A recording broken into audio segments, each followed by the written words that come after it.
2030 ተጀመረ 2030ዎች እንዴት ናችሁልን? የምትወዱት የእናንተ ወጣቶች ነው። 2030 ፕሮግራማችን ድምቅ ብሎ ተጀምሯል። እኛም መተናል። 2030 እድሜያቸው ከ20 እስከ 30 ድረስ ያሉ ወጣቶችን ትኩረት አድርጎ የሚዘጋጅ የወጣቶች ፕሮግራም ነው። የወጣቶች የእናንተ ነው ይታያል። 2030ዎች አላችሁ። አሁን እንግዲህ በቀጣዮቹ ደቂቃዎች ቁጭ ብለን በስቱዲዮ ከአሪፍ እንግዶች የጥሩ የሆነ የህይወት ተሞክሮን እናገኛለን። ከዛ ወጣ ብለን ደግሞ አዳዲስ ቢዝነሶችን እናያለን፣ እንሞክራለን። ከዛ ደግሞ በመጨረሻ ቁጭ ብለን ደግሞ እንወያያለን። ስለ ሪሌሽንሺፕ ግንኙነቶቻችንን እናሳድጋለን። ሁሉም አለ፣ እኛም አለን። እነማንን? እኛ እኔ ኤደን ዋቅቶሌ፣ ጌታውን አሰፋ ከመላው የ2030 ፕሮግራሞች ጋር እዚህ ነን። ከኛ ጋር ቆዩ።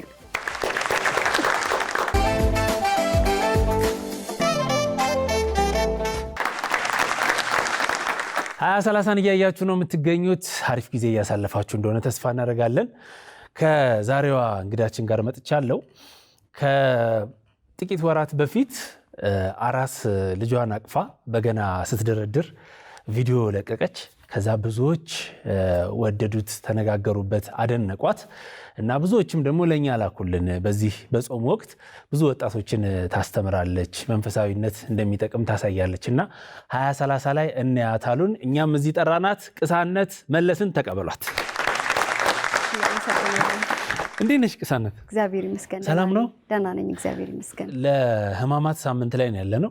እንኳን አደረሰሽ። እንግዲህ ለፋሲካ እንኳን አብራ አደረሰን መጪው ስለሆነ ደህና ነሽ? እግዚአብሔር ይመስገን። በጣም አምሮብሽ ነው የመጣሽው። አመሰግናለሁ። ቪዲዮውን ከለቀቅሽ በኋላ በጣም ብዙዎች በቃ ላንቺ ያላቸውን ፍቅር እየገለጹ ነበር። እንዴት ቀረጽሽው? እስቲ መጀመሪያ ንገሪኝ፣ ያንን ሞመንት አስታውሽ። ያው ልጄን እያስተኛው ነበረ እና ያው የዘመርኩለት ነው የነበረውና አጋጣሚ ደረቴ ላይ ተኝቶ ነበረ መጀመሪያ የቀረጽኩት። ከዛ በኋላ ደግሞ በገና ብዙ ጊዜ እደረድርለት ነበር ለልጄ እና እሱንም አጋጣሚ ቀርጬ ለቀኩት። ያው በሰዎች ዘንድም በጣም ተቀባይነት አገኘው ማለት ነው። የሰዎች ምላሽም መልካም ነው የነበረው። ልጄን ሁል ጊዜ እየዘመርኩ ነው ማስተኛው አልሽኝ? አብዛኛው ጊዜ ያው አሁን እንደውም ሰነፍኩኝ እንጂ መጀመሪያ አካባቢ በተለይ ያው ከልጄ አልለይም። ለዛ አብዛኛው ጊዜ አዜምለታለሁኝ። ያው ቆይቷል ሰንበት ትምህርት ቤት ከተማርኩኝ፣ ግን ያ ዜማ ውስጤ ስላለ ብዙ ጊዜ መዝሙሮችንም ስለምሰማ አዜምለታለሁ፣ ይዘምርለታለሁኝ። ድምፅሽ ቪዲዮዎችሽን እያየው ነበረ። በጣም ነው የሚገርመው። ለምንድን ነው ዘማሪ ያልሆነችው ነው ሁላ ያልኩት። ፈቀደ እግዚእ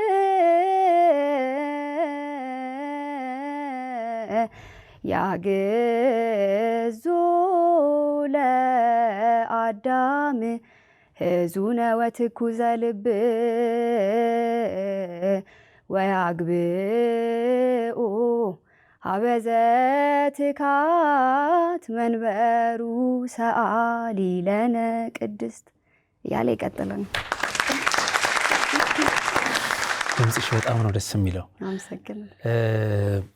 በገና መቼ ነው የተማርሽው? ያኔ በሰንበት ትምህርት ቤት ነው? አይደለም። ወደ ግቢ ከገባ በኋላ መቀሌ ዩኒቨርሲቲ ከገባ በኋላ አዲስ የሚጀመር ትምህርት ቤት ነበር፣ የበገና ትምህርት ቤትና እዛ የመማር እድሉን አገኘው፣ ተማርኩኝ ማለት ነው። ከዛ በኋላ ልክ ትምህርት እየተማርን እያለ አንድ ሴሚስተር ሲቀር ጦርነት ተጀመረ። ጦርነት ተጀመረና ያው እኔ ያው ቶሎ የሚረጋጋ ስለመሰለኝ ቤተሰብ ጋር ነበር የቆየሁት። ከዛ 2 ዓመት እዛ ቆየሁኝ ማለት ነው፣ መንገድ ክፍት ስላልነበረ እና እዛ አቅራቢያችን ወደ ነበረው አካባቢ ወደ ሰንበት ትምህርት ቤት ሄጄ አገለግል ነበር እና ያው እዛ ነው ለ2 ዓመት አገልግያለሁ። እዛ ታስተምሪ ነበር? በገና ሳይሆን ስነ ስዕል አስተምር ነበር። ያስተማርሻቸው ልጆች ኤግዚቢሽን አሳይተዋል? ይሄ እኮ በጣም ትልቅ ድል ነው በነገራችን ላይ። አንቺ ተምረሽ ለማስተማር መብቃትሽ ከእንደገና ደግሞ ወደ ኤግዚቢሽን መምጣቱ ለበጎ ነው። አትይም እዛ መቅረትሽ? ለበጎ ነው፣ በአንድ በኩል ለበጎ ነው። ወጣት ሆኖ መንፈሳዊነት ምን ይመስላል? ያው ከእግዚአብሔር ጋር ወጣት ሆኖ መኖር ያው ጊዜን በአግባቡ መጠቀም ነው። ያው በጉብዝና ወራት ፈጣሪን አስብ አይደለ? እና ያው በጉብዝና ወራት ደግሞ ወጣት እያለ አቅም እያለን አቅማችን ሳያልቅ እግዚአብሔርን የምናገለግልበት ነውና በበረከት ህይወታችን ይሞላል። ያው ብዙ ፈተናዎች አሉ ወጣት ሲሆን ግን ያው በህይወታችን በእያንዳንዱ መንገድ እግዚአብሔርን ካስቀደምን ያው እግዚአብሔር ከኛ ጋር ሁሉ ይሆናል። ያ ማለት ደግሞ ህይወታችን የተስተካከለ ይሆናል ማለት ነው። አዎ ግን ፈተናዎችም ያሉበት እድሜ ነው አይደል? ወጣትነት የሚያሳስቱ ነገሮች ከመንፈሳዊነት እንድትወጪ የሚያደርጉ ያን እንዴት ነው የተቋቋምሽው አንቺ? እውነት ለመናገር ያው ከመስመርም እወጣለሁኝ እውነት ለመናገር ማለት ነው። ሙሉ በሙሉ በጣም እንደዚህ መንፈሳዊ ሰውም እንትን ሁኛ አይደለም። መሳሳት አለ መሳሳትባቸው ወድቅባቸው ጊዜያቶች በጣም ብዙ አሉ። አሁንም ድረስ ህይወቴ ውስጥ ወድቄ የምነሳባቸው ጊዜያቶች ብዙ አሉ። ያው እየወደቀን እንነሳለን ማለት ነው። ወጣት ስትሆን ደግሞ ብዙ ነገር ይፈትናል። በቃ ካለባበስ ጀምሮ እያንዳንዱ ነገር አጠገብ ባለ ሰውም ልትፈተን ትችላለህ እና ያው ያን ነገር አልፎ መገኘት ነው ያው ከእግዚአብሔር ጋር ያለውን በረከት የምታገኘው ማለት ነው። ስዕል ስትያ ይቻለኝ መቀሌ ሄደሽ ከዛ እዛም አገልግሎት ላይም ቆይተሽ ትምህርትንም ጨርሰሽ ከመጣሽ በኋላ አሁን ልጅሽን እያሳደግሽ ስዕሉን እየሰራሽ ነው የምትኖሪው። ያው ባለቤትሽም እንዳለ ሆኖ የስዕል ስራ እንደዚህ ያበላል እንዴ? ከተሰራበት ታይ እንጂ ከተሰራበት ያበላል በጣም። እኔ እንደውም ብዙም ስለማልሰራ ነው እንጂ በደንብ ትኩረት ሰጥቼ የምሰራ ቢሆን በጣም ብዙ አገኝበታለሁ። አዎ ለነገሩ ኢን ሚሊየንስ የሚሸጡ አሉ። አሁን በሀገራችንም አይተናል፣ በዓለም አቀፍ ደረጃም ደግሞ ከዛም በላይ የሚወጣባቸው አሉ። ስሜትሽን ለመግለጽ ተጠቅመሽበት ታውቂያለሽ ስዕልን? ያው ብዙም ባይሆንም ብዙ ጊዜ እውነት ለመናገር ኦርደሮችን ነው የምቀበለው። ግን ያው አንድ ስዕል ምናልባት አለች። ምን አይነት ስዕል? የእናቴ ናት። ያው እናቴን የሚገልጽ ማለት ነው። እናትሽን የሚያሳይ የእናትሽ ፎቶ ነው ወይስ?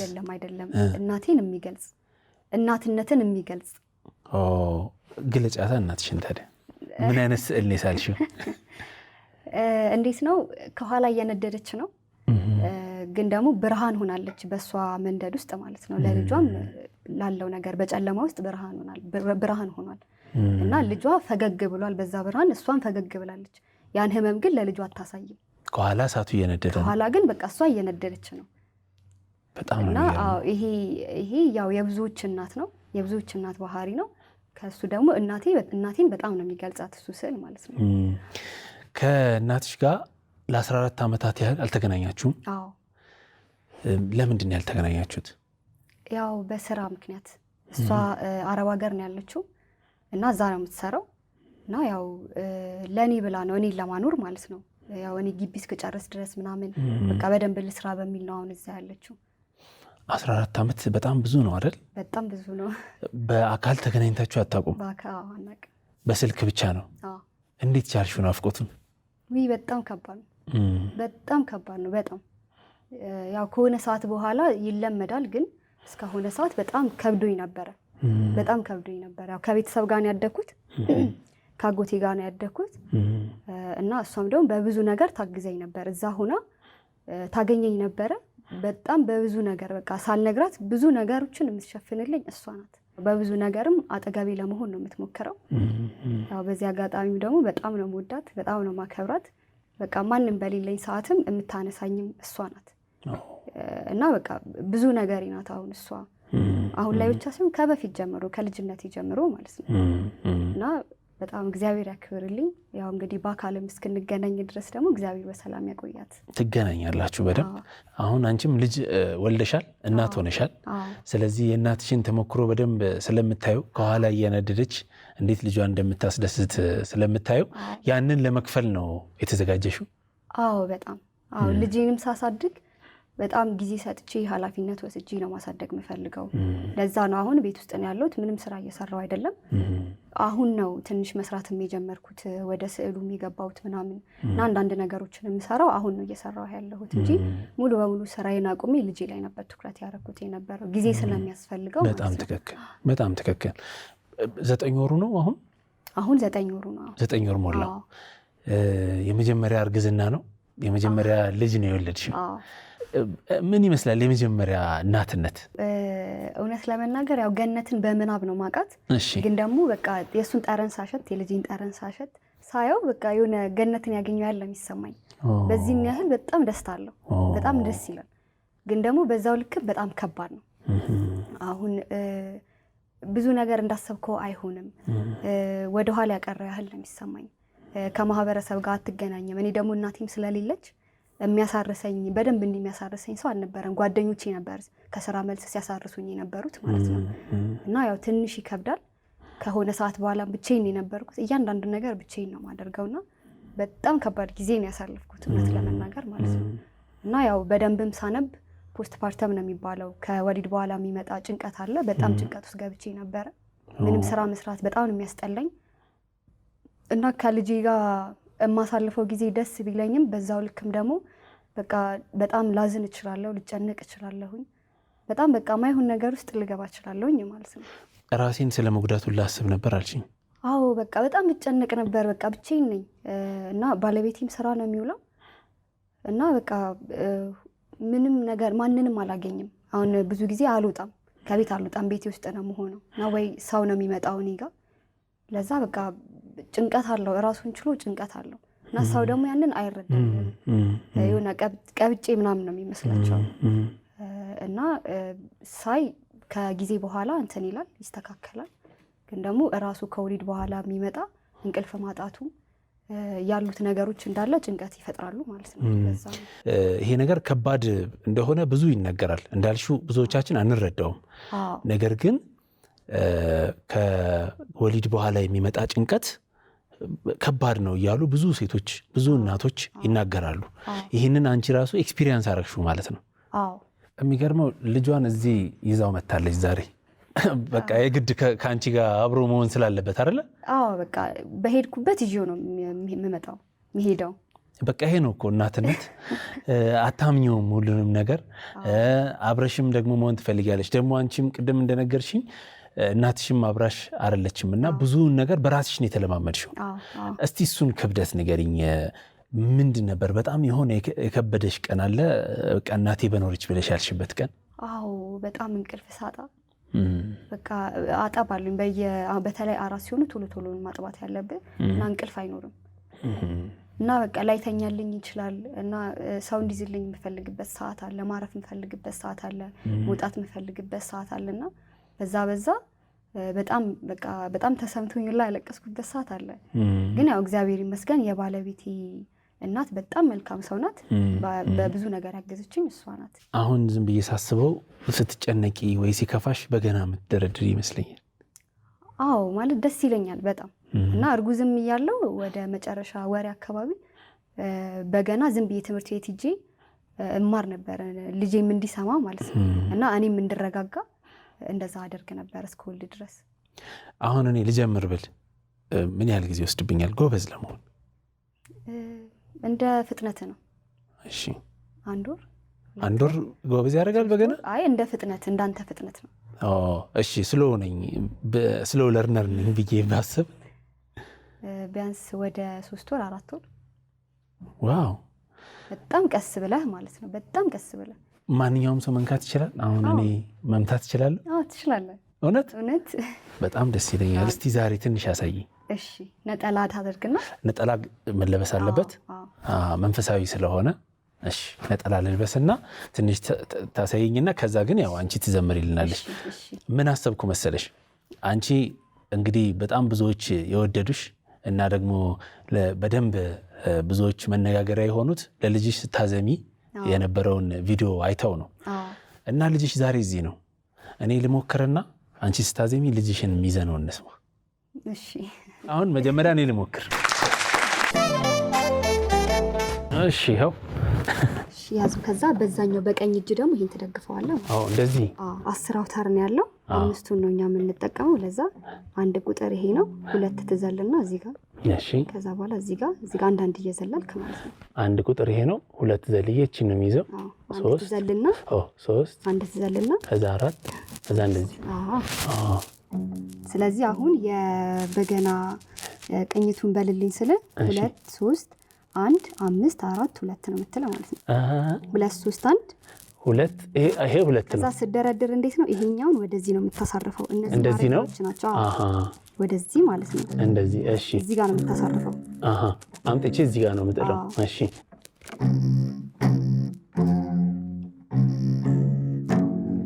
ኧረ ጥሩ ዜማ እየሰራው ነው። ቆይ በስትክክል ቁጥሮቹን በላቸዋን ሁለትን እንደዚህ አሁን እንደዚህ አይነት ድምጽ መውጣት አለበት። ቆይ ተቀቃርገ እሺ እንደዚህ ማለት እሺ ይሄን ወደዚህ ሳይን ወደዚህ እንደዚህ ነው። አዎ እንደዚህ ታረጋግን ወደኔ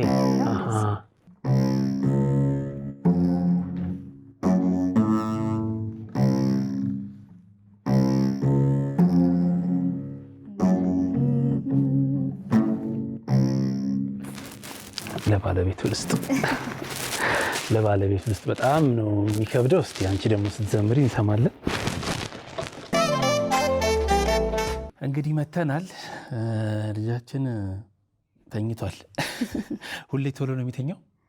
አይ እንደውም ብዙም አይተኛም አይደለ? በማህበራዊ ሚዲያ ላይ ለልጇ በገና እየደረደረች ብዙዎች አዩዋትና ወደዷት። እሷም አራስ ስለሆነች እዚህ ስንጠራት ልጇን ይዛን የመጣችው ከስሯ ስለማይለይ ለምን እዚሁ ይዘነው አይዘመርለትም ብለን ነው። በረከቱንም የእናትነት ፍቅርንም ልፋትሽንም ለማሳየት ነው። ስለዚህ እንዘምር።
ምስጋናን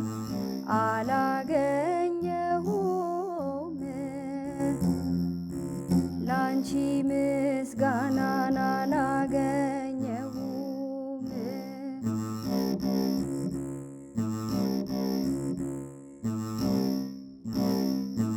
ልቤ ሲያበቅል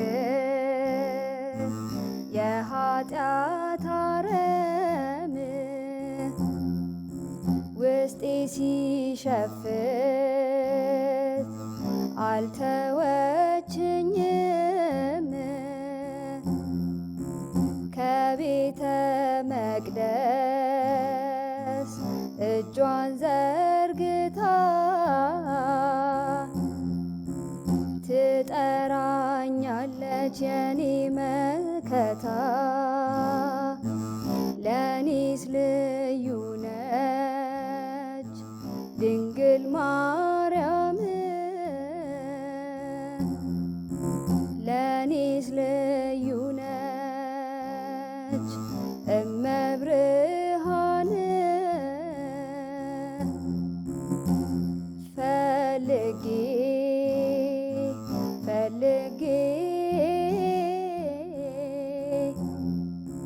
ላንቺ ምስጋናን አላገኘሁም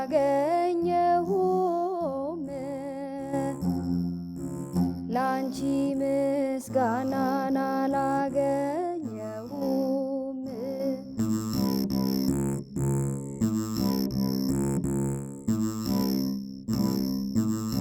የሆዴን ሐዘን የልቤን ምስጢር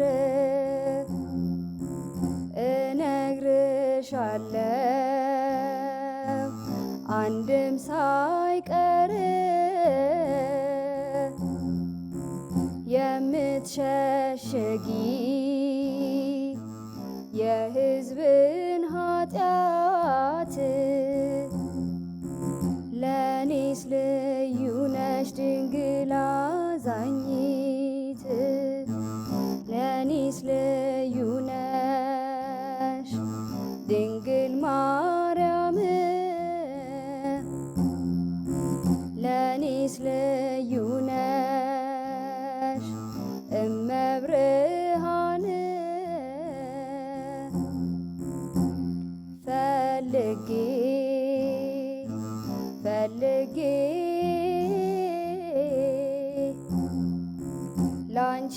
ምስጋናን አላገኘሁም ላንቺ ምስጋናን አላገኘሁም።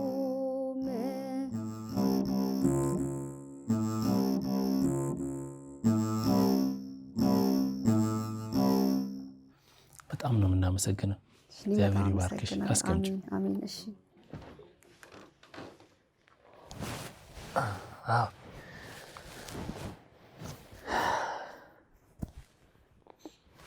በጣም የገረመኝ ነገር እንደዚህ እየሰማ አለመነሳቱ ለምዶታል ማለት ነው። አዎ አይነሳም። ዋው ታድሎ ቀናውበት። እንደሱ ሆኜ በገና በሰማው በጣም ነው ደስ የሚለው። ስለመጣሽ በጣም ደስ ብሎኛል። ቅሳነት ዛሬ በጣም ነው የማመሰግነው። እግዚአብሔር ያክብርልን፣ ልጅሽን የሚያሳድግልሽ። እንግዲህ የምታስቢው በስዕሉም በአገልግሎቱም ተሳክቶልሽ ደግሞ በትልቅ ሁኔታ ተመልሰን እንደምንገናኝ ተስፋ አደርጋለሁ። ደስ ይላል። 2030 እያያችሁ ነው የምትገኙት። አሁን ራሱ ቀስ እያልኩ ነው እያወራ ያለሁት እንዳይነሳ፣ ግን የሚነሳ አይመስለኝም። በደንብ ተኝቷል። ቅሳነት ከኛ ጋር ነበረች። እንግዲህ ወቅቱም የሕማማት ስለሆነ በበገና ብዙዎች ወደዷት። እዚህ ጠራናት። ልጇን ይዛ መለየት ስላልቻለች እሷም እዚሁ መታ ከልጇ ጋር አገልግላናለች። በጣም ደስ የሚል ቆይታ እንዳደረግን እናንተም እንደወደዳችሁት እንደተማራችሁበት ተስፋ እናደርጋለን። ፕሮግራማችን ይቀጥላል። 2030